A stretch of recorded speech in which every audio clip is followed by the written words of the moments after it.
So my name is Hannah Bennixon. I am the Library Now project specialist here in Education and Outreach Services at the Milwaukee Public Library.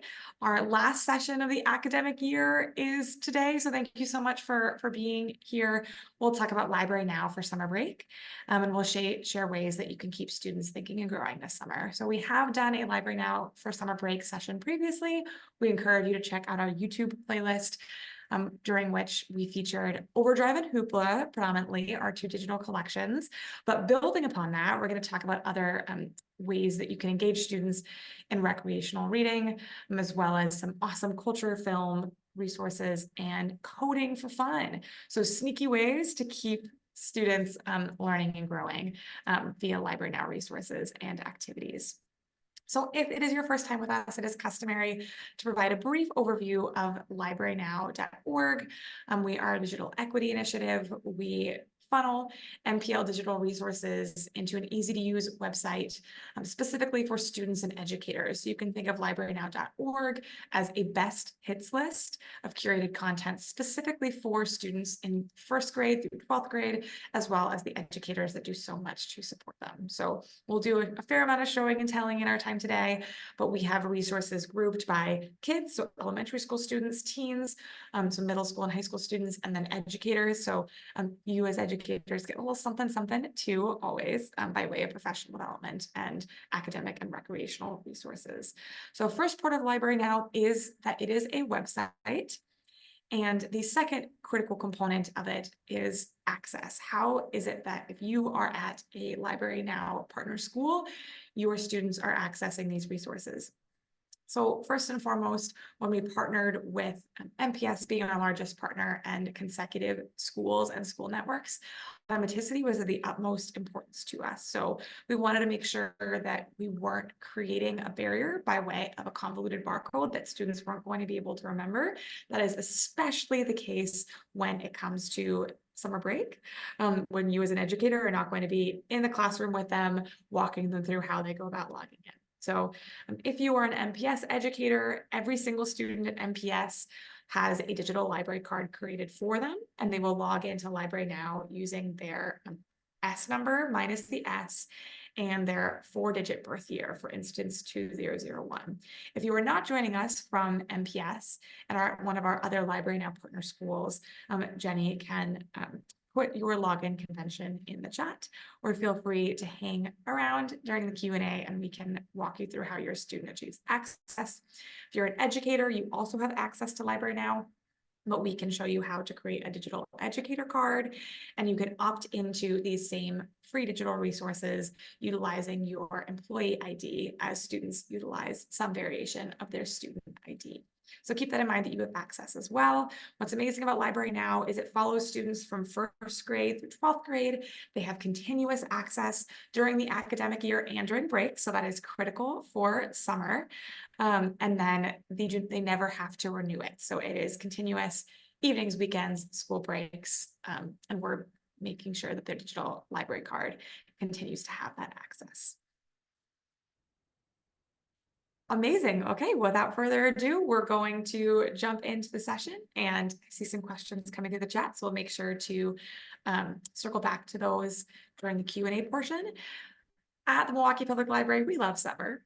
That's why we're all here in this drop-in. So the Milwaukee Public Library is kicking off summer reading June 1st. So it'll run all summer long. We're doing summer outreach. We're doing amazing programming at the branches. So this website will be live soon, but you can feel free to scan this QR code, make note of this link. We can put it in the chat for you as well, but know that we are eagerly anticipating the opportunity to engage with young people and with our patrons this summer via this summer reading program. So how can you utilize Library Now resources to do just that? So we are going to talk today about book connections, an offshoot of teaching books, which is an amazing way for students to go down a rabbit hole of finding titles that excite them based on books or interest areas that they have currently. We'll talk about culture and film. So Above the Noise is a PBS feature that has both local Milwaukee content by way of TV, radio stations, whatnot, and national content. Canopy, we have a Canopy subscription for kids 13 and above, so they can utilize this to find TV and movies over the summer. And last but not least, we'll round out with Scratch, which is our coding software. So it's amazing to be able to say to young people, like, you love that book that we read in class this semester? Like, here's a great way that you can dive in and find content that you are excited about. And you're really interested in art. Are you interested in the art scene locally in Milwaukee? Consider taking a look at Above the Noise. So we are really about choice, especially in summer, in terms of what students are doing to keep their minds active. Choice and access to options is so critical in that. So we're really thrilled that you're here to learn more about what Library Now has by way of additional options for students. So if this is your first time with Library Now, you'll type in Library Now, www.librarynow.org, and this is the homepage. So once again, we have kids, teens, and educator resources. This is where we'll spend the majority of time today, but feel free to explore the other tabs too. A lot of similar resources presented differently. We've got these 4 different bins for our teens, for instance, to consider. So we're going to dive in with book connections. Once again, an offshoot of teaching books, which we've done at drop-in for before, but particularly as young people are building up their reading lists, or so we hope. We want to be able to walk them through that, or maybe you as an educator are creating a recommended list for your students or for a reading group that you know is really interested in a certain type of literature or a certain author. You can put together reading lists through book connections. So if you go to For Readers, I'm going to show you 3 common avenues for jumping in. So one would be Bookfinder. So if you go to, again, Book Connections, For Readers, Bookfinder, here are these 3 different invitations. So first one is identify books that are similar to a favorite title. So maybe you led a book group on House on Mango Street, and your student, one student or group of students or your whole class is really excited about Hispanic heritage or about books that feature female heroines or a certain genre. They can certainly dive in this way. So they can look at girls fiction, and it's automatically setting the reading level, give or take a certain range, which is amazing. So if we go back, you can also choose an identity group in terms of the featured content. So a really great way, again, to be a rabbit hole person and to use that one book, that first book that really struck a student that they were really excited about, that you could tell, to help them further explore. So if we go back to Bookfinder, second invitation to do just that is identify books based on authors, subjects, or series. So this one you could continually matchmake for your students or with your students or walk them through this. Maybe they love adventure. Maybe they love adventure featuring African-American heroine, and maybe they're in 7th grade. Boom. So that's an amazing way. Again, Book Connections is a great generator of book lists, a great way to dive in, and then a great way to create content and to find resources surrounding a given book. This is not a digital collection. So we would recommend pairing this with our 2 digital collections, Overdrive and Hoopla, both of which are also available via Library Now with the digital library card access, or going to a branch location and signing up for a physical card if your students are excited about checking one of these books out. But this is a great way, again, to really empower young people to find their own titles and explore above and beyond what you're curating for them in the classroom. And last but not least, this one I would gauge is less likely to be utilized by a young person, but finding books by reading level. So if they want to, they can filter by their grade, or you, if you're working through Lexile reading level, to put together a book list for a class or a certain group of people, you can utilize this as a feature.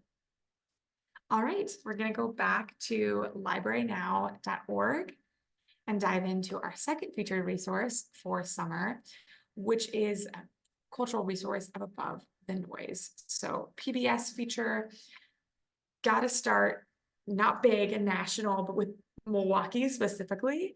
I think it's a really amazing way to make culture local and to focus on that. So we've got Black Nouveau as an example, as a show, and these are all currently producing content. There's an official site, but you can see 32 seasons of this one, for instance. Adelante is featuring the heritage of folks that identify as Latino. I particularly love, we've got the arts page and Rhythm Cafe MKE. So an amazing way of engaging art locally is an awesome way to ask a young person, do you like art? What kind of art? Do you like sculptures? Do you like wood sculpting? And boom, identify within their locality, within their neighborhood, perhaps even folks that are doing that kind of art and that kind of work. And Rhythm Cafe MKE is about the local music scene. So another amazing current contemporary content, not just the history of music in Milwaukee, but what are folks doing right now? What are they up to? Just so you can get a sense of the full range of content on PBS. There's also quite a lot to explore. So students can come and explore food or culture, arts and music, public affairs. Really great to be able to send students to a safe place where they can explore their research or explore their interests and their hobbies. So they could come and peruse the general collection. Again, I really love the resources. This one is about the Midwest, not Milwaukee specifically, but resources that really hit closer to home. It's amazing to see content like that out here. There are short films on here, TV schedules, and whatnot. So a huge fan of PBS via Above the Noise. Going back to librarynow.org for our third featured resource for the summer.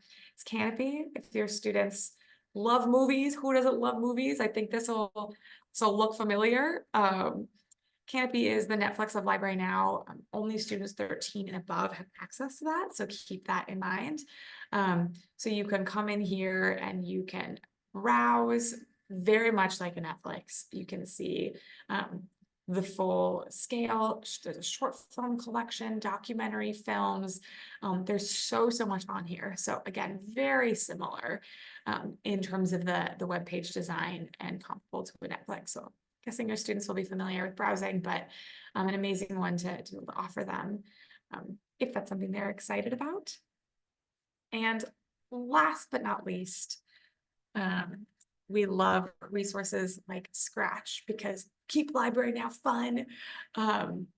We hook students with games and then we realize that they actually have learned something, which is a joy. So your students can start on a journey to be coding all summer long. Little do they know it, just by nature of introducing coding games via Scratch to them. And for the record, we did a drop-in on Scratch. There are so many curricular tie-ins too, if this is something that you want to implement during the academic year as a brain break. But really, we've received such wonderful feedback about Scratch in terms of students being so excited to use it that you can't get them off of it. The best place to start if your students have never been to Scratch is ideas. They can watch a get started tutorial. There are activity guides. They can choose a tutorial this way. And you can see kind of the progression. So animations start with a name, start with movement, effects, start with a character, create art, add music, create a game. Again, this is an amazing challenge to give to young people and just see how far they can go. Create a story. And on the homepage of Scratch, you can see that there are so many young people who share their content. So it's really a great way to participate in a community and to really get your work out there and to have a creative outlet that once again could really be the seed of a new passion and excitement. I love to ask kids that I engage with, like, do you like video games? Like, would you like to try your hand at it? Like, do you know that you can make video games by learning how to code? So really, there's so much that has been built upon that initial impetus of creativity that you can put in front of young people. All right, so navigating back to our presentation.